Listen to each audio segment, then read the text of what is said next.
We bring in the Dodgers manager, Dave Roberts, joining us, Continental Tire Coaches Corner. Good morning, Skip. How's Milwaukee? Hey, Dan, got in last night, got a nice little dinner, and got some rain, but it's well. That was a good little stat you threw out there. Yeah, but what happened? When we had you on, everybody's questioning you and this team and underachieving. How would you explain what happened since then? I did your show, I guess, right? Yeah. I mean, the Dan Patrick mojo, they just flipped the script. Will I get a playoff share, Dave? If you Dodgers make the playoffs, do I get a playoff share? I'm going to talk to Clayton and Justin Turner, and then we'll see if we can work you in there, all right? All right, awesome. I appreciate that. So as you were saying, what happened with this team? No, you know what? I just think we just started winning baseball games, and, I mean – everything kind of up to the game, the preparation, everything. And obviously we had some guys banged up. I think JT was a big part of it, getting him back to health. Outside of that, guys just started playing better. And I don't know if it was, you always never want to say World Series hangover, because I don't think that affected us. I really don't. We just didn't get off to a good start, and we started playing better baseball. The coolest moment managing the All-Star game is what? Wow. Being on the line, getting introduced, and shaking hands with the best players in the game, and having an opportunity to shake hands with the veterans in the infield right after the end. Did you know at the time that Manny Machado was going to be a Dodger? I did not. I was hopeful. Obviously I heard what everyone else was hearing. It was obviously what people say, the worst kept secret. So our guys were working on it, but I was hopeful, but it wasn't done. So I was hopeful. Did you say hello to Manny Machado? So I saw him the day we got in, and it was an awkward kind of hello and excitement. It was kind of one of those things that you're supposed to be dating, but you're not supposed to be dating kind of thing. It was weird, but yeah. Well, you knew. Absolutely. Okay, but how involved are you when it comes to something like this? Well, it's more of, hey, do you think Manny can help our team? Yes. So well, that's not a tough question there to answer. Exactly. So, no, but other things, it's like, does he fit with our ball club? How are we going to work him in? Does it make sense? Other players, we dig in on the character. But something like that, that's pretty much a no-brainer. What do you think of miking players during a game in the outfield, as we saw during the All-Star game? You know what? I actually things have evolved in our world and in baseball, obviously in sports, and I think it's great. I'm old school, but I think that a way now when you're talking about getting interest of fans, so I think that the real-time interaction or hearing what's going on during a game, I think it's great, because I don't think that will affect an outfielder's ability to go make a play once the pitch is delivered. Yeah, I don't like when the managers are interviewed during the game. I don't really get much out of it. How do you feel about the in-game interview? I'm with you, and I think it's just trying to get, again, the fan closer to the dugout, but I've done it a few times, and it's more of trying to do I love it? Absolutely not. Do I like it? No. But I think that I understand the bigger picture, so that's why I try to, I guess, do my part. But I can kind of appreciate your thoughts, yeah. Yeah, I don't know if I like it. I liked it in the All-Star game, but I don't know if all of a sudden, Matt Kemp is going to be mic'd every home game here, or how he would feel about doing something like that. Or, can I put it on positional players? Could the catcher be mic'd up? I don't know. We're trying to make the experience better for people, whether they're at the game or they're watching on TV. Yeah. But I liked it. I'm just worried it's sort of like interleague play. You can have too much of it, and then it loses the novelty there. I just think the thing is that the reality, and maybe it's unfortunate, is that you are the minority in the sense of you're a baseball purist. You'll watch the game to watch the game. You don't need any of the outside noise or the internal noise, I guess, now literally. But I think that to keep the a different type of viewer to get their attention. I think that's kind of what does it. But I think which is a good thing. I think you're in the minority. He's Dave Roberts, Dodger manager, joining us, Continental Tire Coaches Corner. When you look at the second half of the season, like how do you sort of divvy up the second instead of looking at it in its entirety, or do you look at it week by week or month by month, 2 weeks, in, 2 weeks out? You know what? It's a little layered with the pitching. It's sort of a 10-day outlook. Okay. And I think that with the positional player, it's like a 7-day outlook, trying to make sure I can look at the probables and make sure I get a rotation, get guys involved.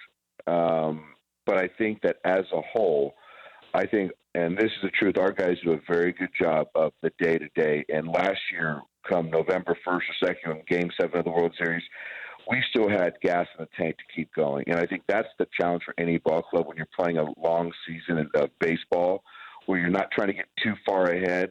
So the pitching part you have to do. The positional player, I think a manager has to do to keep the communication with the player. But I think the day-to-day on just trying to win one baseball game at a time and then reset to do it again and again, that's the challenge. Can you have too much starting pitching? I read where you're looking at a 6-man rotation.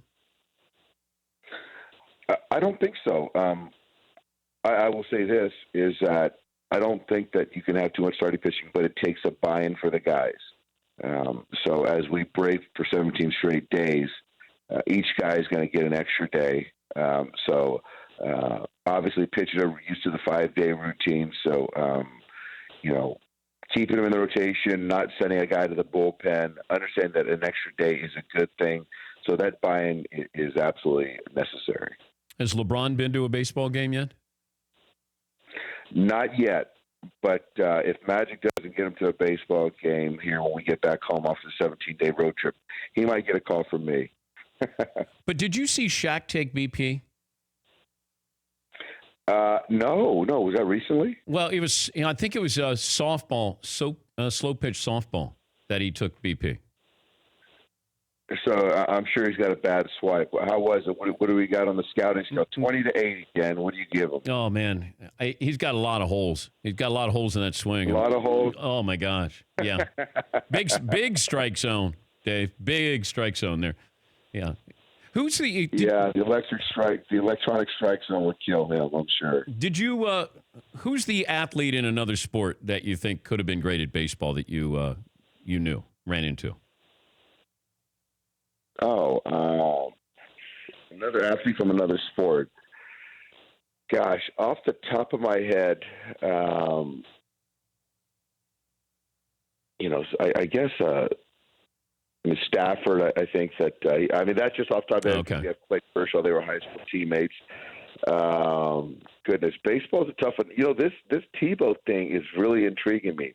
I heard his hand recently, so I'm sort of following this Tebow story and tracking him and rooting for him. Baseball's a tough game, though. Michael, the greatest athlete of all time, did it and really struggled, but it just shows how difficult this game is. Is Tebow a better baseball player than Michael Jordan?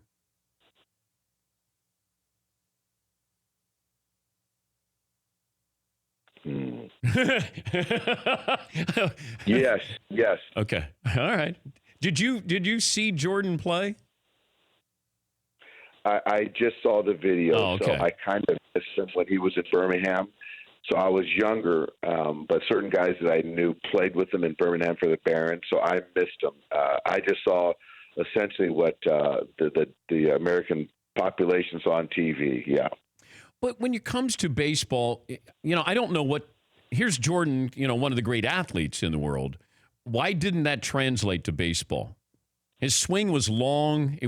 There wasn't quickness in there. But you saw that there was talent there. It just it didn't translate. Yeah.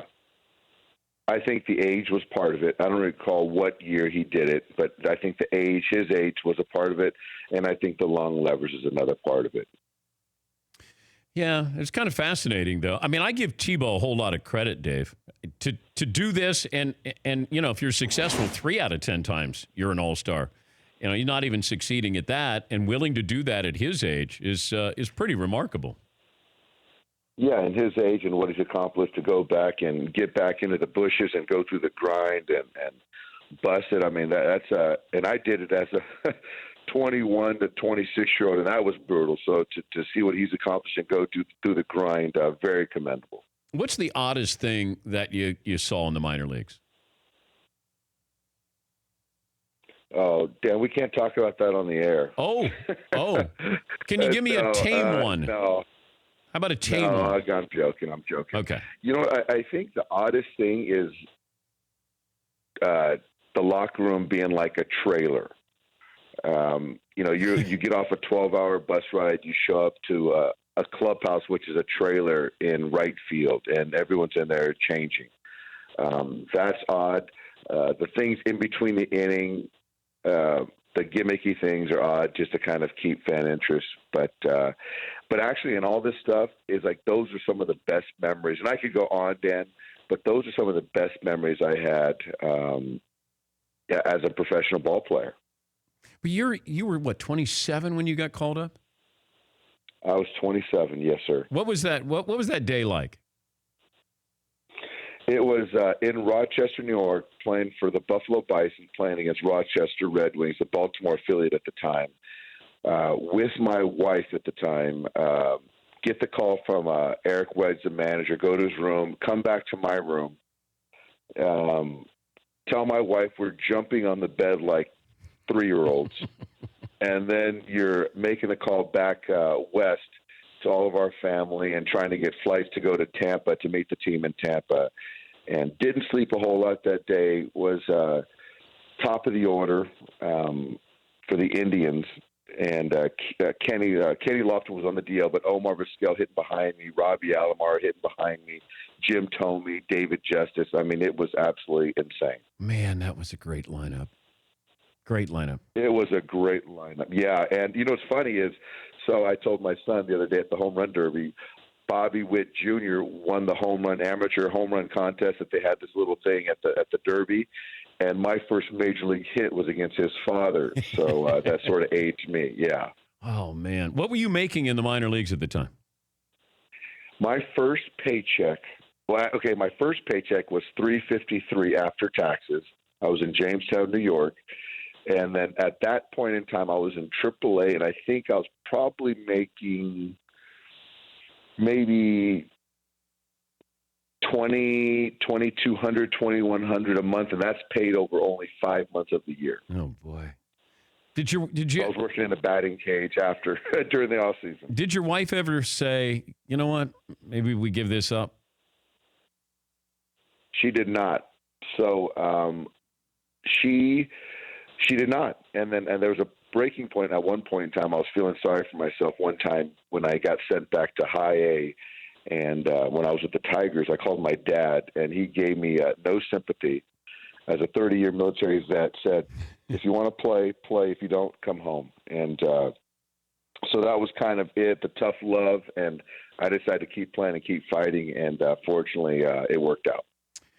Good to talk to you. Glad it turned around for you, and have fun with the Brewers coming up tonight. We appreciate it as always, Dave. DP, you're the man. Thank you, buddy. Maybe one of these days, some wine. I'm in. Some red wine. You and I will break bread and drink some great red wine. Yeah, but you kind of big time me at the All-Star game. I was there for BP, and Kenley said hi. See you. Yeah, no. Yeah. Apparently, because you were surrounded by people hanger-ons. You didn't want to talk to me and tell me the Machado news. I think that's what it was. You were trying to hide from me because you knew that you. That's probably what it was, because you're not afraid to ask those tough questions. That's probably fair. Especially after I owe you a bottle of wine. Especially after a bottle of wine, I would have been able to ask you. So Machado, is he going to keep the same number? Yeah, we're giving up five prospects, Dan. Thanks for asking. Yeah, exactly. That's awesome, Dan. You're the best, man. Thanks, bud. All right. Thank you, Dave. It's Dave Roberts. He's Continental Tire Coaches Corner, Dodgers manager. They got the Brewers coming up tonight, first place in the National League West.